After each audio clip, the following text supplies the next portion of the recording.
जय राधे कृष्ण प्रिय दर्शकों, स्वागत है आपका spiritual and digital technical world की सत्य घटनाओं से बनी हुई सच्ची कहानियों में। प्रभु के जो सरल हृदय और सच्चे भक्त होते हैं उनके साथ तो प्रभु किसी न किसी रूप में उपस्थित ही रहते हैं। अब चाहे वह भाव गोपी भाव का रहा हो या सख्य भाव का हो। यह सत्य घटना कुछ ऐसी ही है जिसमें प्रभु स्वयं एक सखा के रूप में खेला करते हैं, उनके साथ रहते हैं। दोनों में एक साधारण खेल की तरह नोक झोंक भी होती है, लड़ाइयाँ भी होती हैं। प्रेम रस से भरपूर बड़ी ही माधुर्य है इस सत्य घटना में। पूरा सुनिए फिर आनंद लीजिए। यह है भक्त श्री गोविंद दास जी की, जिनका जन्म विरज के निकट आंतरी ग्राम में विक्रम संवत 1562 में हुआ था। बाल्यावस्था से ही इनमें वैराग्य और भक्ति के अंकुर प्रस्फुटित होने लगे थे। कुछ दिनों तक गृहस्थ आश्रम का उपभोग करने पर उन्होंने घर छोड़ दिया, वैराग्य ले लिया। महावन में आकर, जो मथुरा से लगभग 13 किलोमीटर के लगभग पड़ता है, भगवान के भजन और कीर्तन में समय का सदुपयोग करने लगे। महावन के टीले पर बैठकर शास्त्रोक्त विधि से कीर्तन करते थे। धीरे धीरे उनकी प्रसिद्धि दूर दूर तक फैल गई। वे गान विद्या के आचार्य थे। काव्य एवं संगीत का पूर्ण रूप से उन्हें ज्ञान था। गोसाई विठलनाथ जी उनकी भक्ति निष्ठा और संगीत माधुरी से परिचित थे। यद्यपि दोनों का साक्षात्कार नहीं हुआ था, तो भी दोनों एक दूसरे की ओर आकृष्ट थे। गोविंद स्वामी ने श्री विठलनाथ जी से विक्रम संवत 1592 में गोकुल आकर ब्रह्म संबंध ले लिया। उनके परम कृपा पात्र और भक्त हो गए। गोसाई जी ने कर्म और भक्ति का तात्विक विवेचन किया। उनकी कृपा से गोविंद स्वामी से गोविंद दास हो गए। उन्होंने गोवर्धन को ही अपना स्थायी निवास स्थिर किया। गोवर्धन के निकट कदम्ब वृक्षों की एक मनोरम वाटिका में वे रहने लगे। वह स्थान गोविंद दास की कदम खंडी नाम से प्रसिद्ध है। वे सरस पदों की रचना करके श्री नाथ जी की सेवा करते थे। व्रज के प्रति उनका दृढ़ अनुराग और प्रगाढ़ आसक्ति थी। उन्होंने व्रज की महिमा का बड़े सुंदर ढंग से बखान किया है। वे कहते हैं, वैकुंठ जाकर क्या होगा, न तो वहाँ कालिंद गिरी नंदिनी तट को चूमने वाली सलोनी लतिकाओं की शीतल और मनोरम छाया है, न भगवान श्री कृष्ण की मधुर वंशी ध्वनि की रसालता है, न तो वहाँ नंद यशोदा हैं और न उनके चिदानंद घन मूर्ति श्याम सुंदर हैं, न तो वहाँ व्रज रज है, न प्रोन्मत्त करने वाली राधा रानी के चढ़ार विंद मकरंद का रसास्वादन है। गोविंद दास स्वरचित पदों को श्रीनाथ जी के सम्मुख गाया करते थे। भक्ति पक्ष में उन्होंने दैन्य भाव कभी नहीं स्वीकार किया। जिनके मित्र अखिल लोकपति साक्षात नंद नंदन हो, दैन्य भला उनका स्पर्श ही किस तरह कर सकता था। गोविंद दास का तो स्वाभिमान भगवान की सख्य निधि में संरक्षित और पूर्ण सुरक्षित था। गोसाई विठलनाथ ने उन्हें कवीश्वर की संज्ञा से अलंकृत कर अष्ट छाप में सम्मिलित किया था। संगीत सम्राट तानसेन उनके संगीत माधुर्य से बहुत प्रभावित थे। कभी कभी वह आया करते थे उनके संगीत का रसास्वादन करने के लिए। एक समय आंतरी गांव से कुछ परिचित व्यक्ति उनसे मिलने आए। वे यशोदा घाट पर स्नान कर रहे थे। उन्होंने गांव वालों को पहचान लिया, पर वे नहीं जान सके कि गोविंद स्वामी वे ही हैं। उन्होंने गोविंद दास से पूछा कि गोविंद स्वामी कहाँ हैं। गोविंद दास ने कहा, वे तो मरकर गोविंद दास हो गए। गांव वालों ने उनके चढ़ का स्पर्श किया, उनके पवित्र दर्शन से अपने सौभाग्य की सराहना की। एक दिन गोविंद दास यशोदा घाट पर बैठकर बड़े प्रेम से भैरव राग गा रहे थे। प्रातः काल के शीतल शांत वातावरण में चराचर जीव तन्मय होकर भगवान की कीर्ति माधुरी का पान कर रहे थे।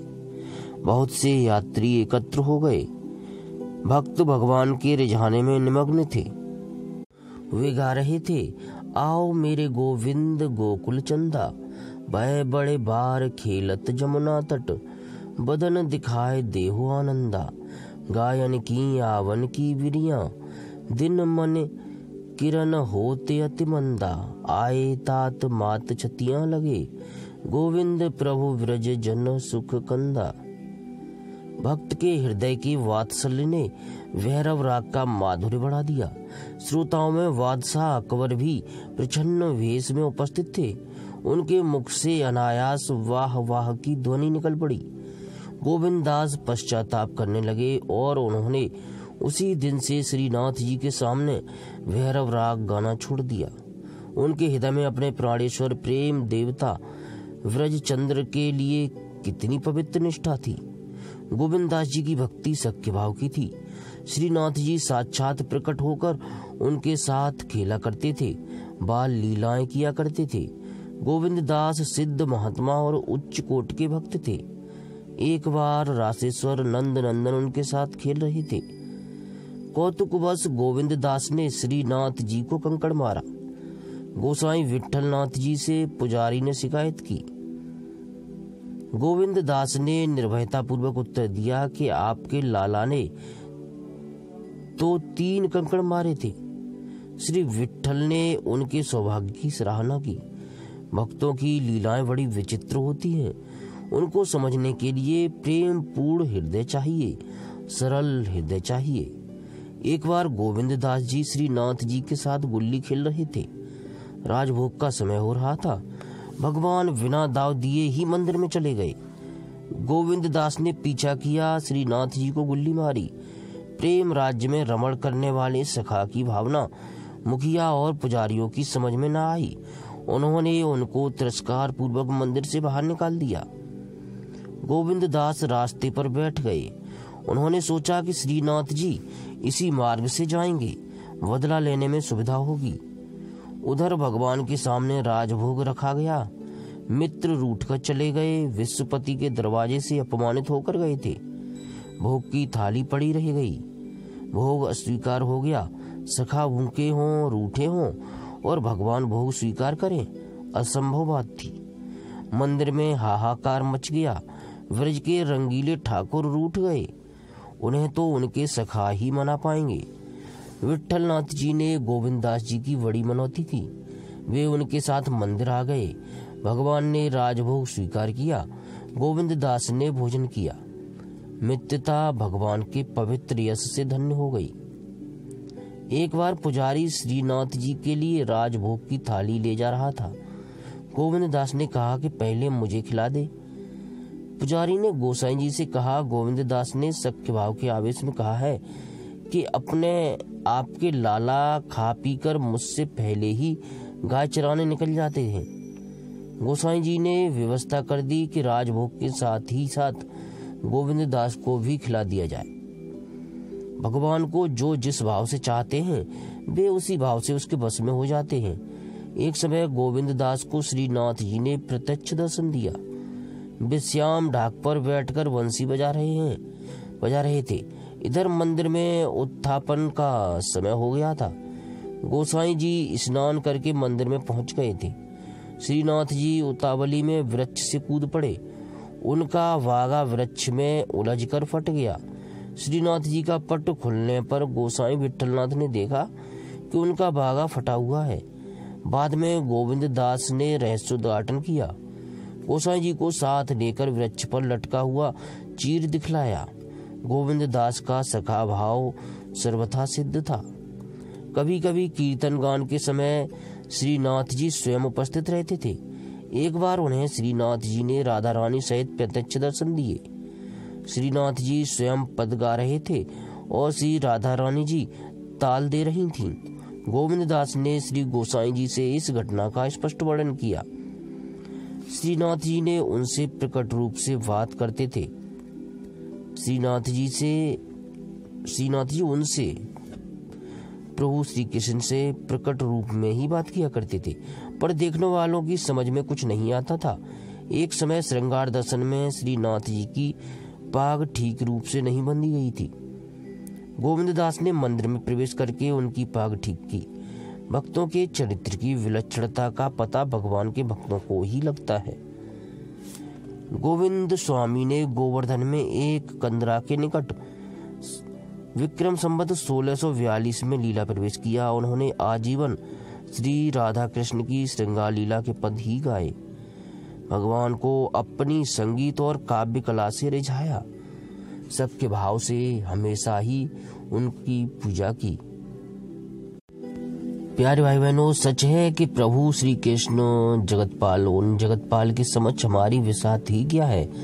हम तो एक भिखारी हैं जो उनके द्वारा दी हुई वस्तुओं से अपना जीवन निर्वाह करते हैं। कोई भी ऐसी वस्तु नहीं है जिसका उपयोग हम कर रहे हैं और वह प्रभु के द्वारा दी हुई नहीं है।